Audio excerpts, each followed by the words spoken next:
If you are experiencing foundation issues, get a free estimate from Ox Foundations. Our High School Coaches Corner brought to you by Collier Motors here in Sylacauga. Coach Matt Griffith joins us this morning. And Coach, from start to finish, it was a difficult trip last Friday night. It was. It was just one of those things, you know. It was a long trip. Kids wasn't used to it. We got turned around a couple of times. That's even before you got to the stadium. Yeah, we got there late, you know, and I know this much. A Sylacauga kid needs hit a proper routine. Mm-hmm. That's my fault. I mean, we left at 4 o'clock, but it just still wasn't enough. And you know, we knew we were playing a good football team. That's the misconception about Centerpoint. They have been playing in 6A. They're a good football. Big team. You know, big, fast. You know. It was just one of those things, and we did not play up to our potential.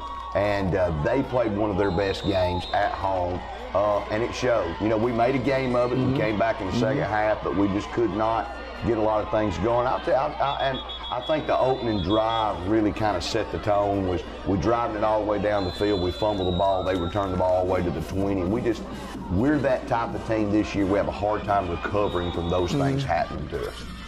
Sylacauga losing to Centerpoint, a key region matchup, and actually Centerpoint one going away. That kind of got stronger, and they were a big, physical, fast football team. Very much so, very much so. And right now, you know, they're one of those teams that don't play real well in the beginning. They have played their way into shape now because they've got almost every kid going both ways, and you know, they're starting to hit on all cylinders right now. They're starting to play very well, and it showed Friday night. And I tell folks when they ask, I said, look, we went down there. We thought we had a good week of practice, and we took an old-fashioned butt whooping. And it happens on Friday nights. You hate when it does happen, but they had a great plan. Their kids executed, and all you can do is come in on Saturday and Sunday and get ready for the next game, try to correct mistakes, and move on. And it's kind of eerie. They had very few people in the stands. Yeah, I mean, I don't know if that affected our kids or not. I know we're not used to going into. You noticed it, didn't you? There's about 25 people in their stands. There's probably 50 in ours, and it was like playing in a B team game. It was very quiet. Well, one team's used to that, and one team is not, and it was almost like we played down to the crowd. It was instead of feeding off a crowd, we weren't used to playing in that eerie quiet, and it was a dead night, and we played dead. We looked dead playing, and you know, maybe I should have prepared our kids better for that atmosphere. But it had been a long time since we had been in that atmosphere. We've not played Centerpoint since they had been, the last year they were called Irwin, we went down there and played. So, you know, it's one of those things, though, we've got to move on. You got 2 more region games. One of the 2 has to be one to make the playoffs. We've got a good opportunity to win both in a row. If Centerpoint can upset Clay Central and we can finish out strong, we finish second and hosting the playoffs. So, you know, we've still got a lot of goals in front of us. You're behind at halftime. Your thoughts at halftime, and you come out in the second half, and it gets going a little bit better. Yeah, it did. I mean, we didn't go in there, you know, I didn't go in there and rant and rave and throw coolers like the old days. And, you know, kids don't respond to that a whole lot anymore. You just go in there and you try to calm them down and try to fix what they're doing wrong and just say, look, you've got to go out there and execute. This bunch is ready to play. You're going to have to get some stops, and we're going to have to knock out some first downs. We've got to get on the scoreboard. Calm down, execute what we do. They went out there, and I thought we did, and we cut it to a touchdown, but then we just couldn't get that big stop. And, you know, their 2 running backs just kept breaking long runs. You know, and they've got a lot of, they're playing a lot of young kids. That's a very, very talented football team. Sylacauga, big matchup tomorrow night at home against Central of Clay County, a very formidable foe. They've got a good football team there, and it's going to be a challenge for Sylacauga. We'll talk to Coach Griff about that right after this. Hot under the collar because your basement is full of water? Call a local company you can trust. Ox Foundation Solutions. We use the most advanced water management system to stop water from invading your basement for good. Things feeling a little uneven at home? Ox Foundation Solutions will fix your uneven concrete sidewalk, driveway, or basement in no time. Ox Foundation Solutions has the best plan to keep your home safe. If you are experiencing any issues with your sidewalks, basement, crawl space, or foundation, get a free estimate from Ox Foundations. We believe everybody should have a great night's sleep. That's why you have to check out our Scott Living mattress collection today. Quality, comfort, and a lot of ease. Dream big. Introducing Scott Living Mattresses. For a limited time, save up to $1,000 on any Scott Living mattress set, plus 24 months special financing. When you buy a Scott Living mattress set, now is the best time to save up to $1,000 on a Scott Living mattress set. Come in today to check out these and many more great deals. King's Mattress Outlet, Sylacauga. Coosa Valley Medical Center, one of the top 10 hospitals in Alabama, is also Sylacauga's largest employer. Services from the emergency room to surgery to cancer treatment to post-stroke care. You won't believe what's right in your backyard. It's Coosa Valley Medical Center in Sylacauga. So, if you're sick in Alabama, choose one of the top 10 hospitals in Alabama. That is Coosa Valley Medical Center. Well, it's not a must-win tomorrow night, but it sure doggone will be good if we get it against Central Clay. It would. It would. I mean, and you know, what you have to do with Clay is you got to realize Clay's going to be so sound on both sides of the football. And it doesn't mean, you know, Danny Horn's gone back there. Coach Horn's a Hall of Fame football coach. But it doesn't matter if it's Coach Horn or not. Coach Herring was there. Chris, who I've got a ton of respect for as a defensive coordinator and as a head coach, Chris was there 5 or 6 years and retired. He's still helping out. I think he's still helping with the defense and that stuff. They're going to be very well coached. They're not going to do a lot of things to hurt themselves. They've got 3 really good front guys, and they've always got that 6'2", 190 running back. I don't know where they get them from in Clay, but number 16 is a very, very good running back. They don't have the 2 bookend receivers like they've had in the 2 big free safeties, and we think we match up pretty well. I think we've had a good week of practice, and we, you know, the biggest thing with us is we've got to find our identity and be able to move the football. You know, we've gone from here to here. We've really just kind of gone back to everything we believe in. We're gonna run the option, but we're gonna spread them out. We're gonna see if Dalen can throw the quick screens and those kind of things to keep folks off of us.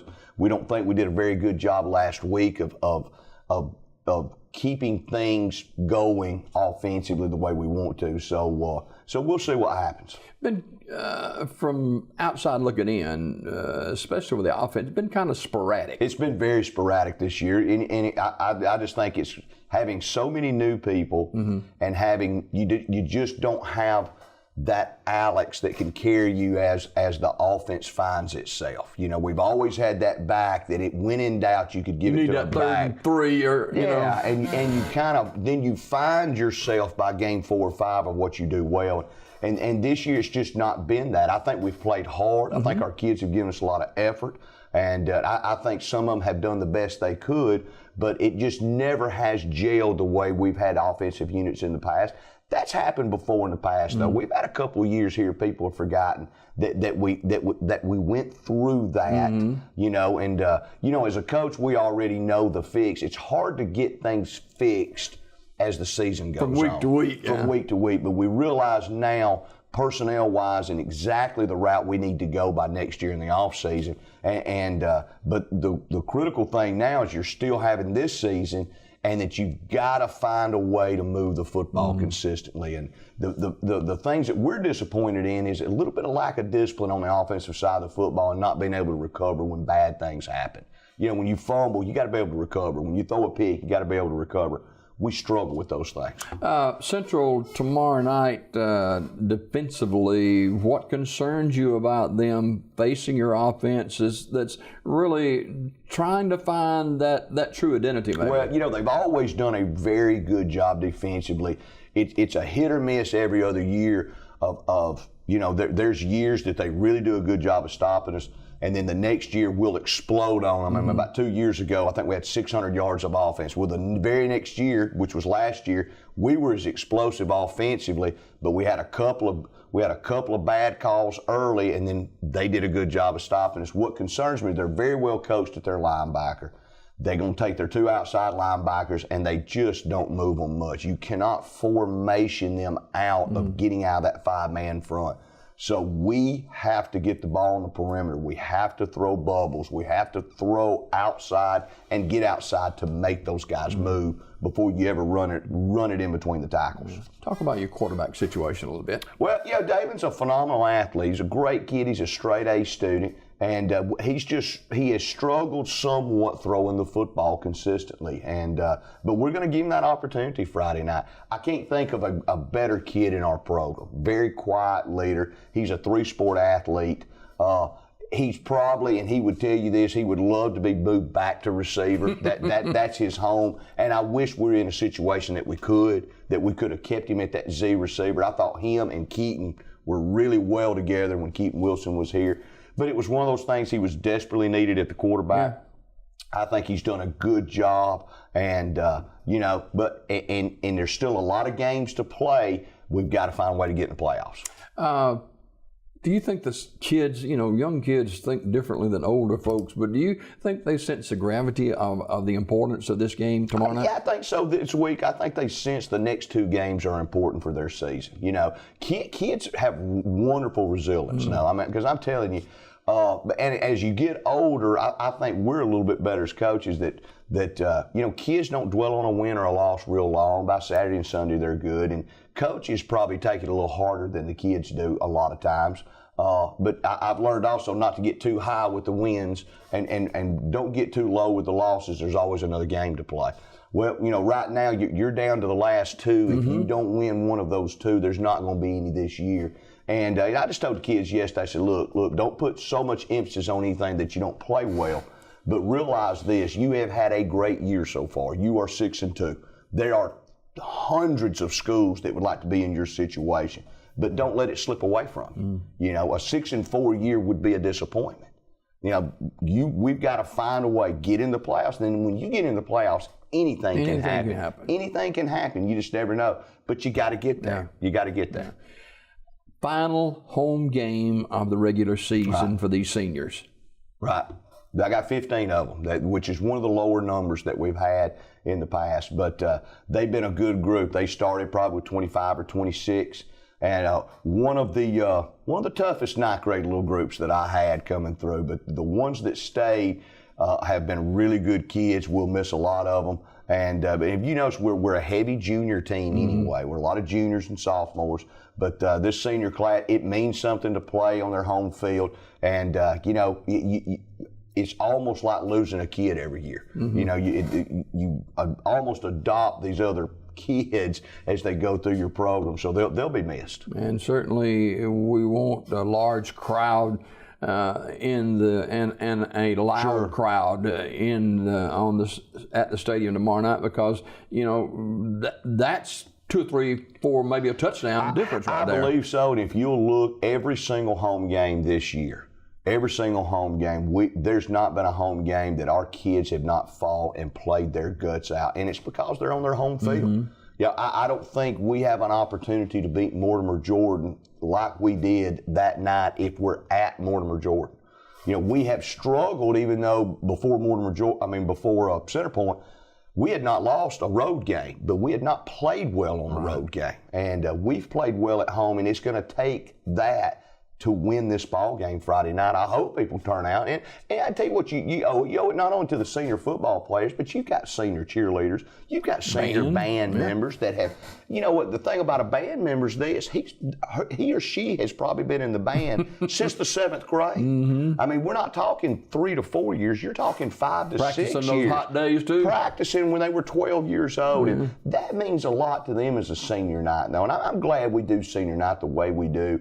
And you ought to turn out just to see what Sylacauga is producing in their seniors and how much it means to them. You'll see kids tear up about it. The school, what they do, band, cheer, whatever sport, football, it just means a lot to the kids. It means a lot to the coaches. It means a lot to the teachers. Well, let's get that win tomorrow night against Central Clay County and better position ourselves for a run at the playoffs. Next week, another region game at Munford. We'll talk about that next week. But first things first, let's get this win. Yeah, I agree. Thanks for having me, Jim. We'll be back with more on Daybreak right after this.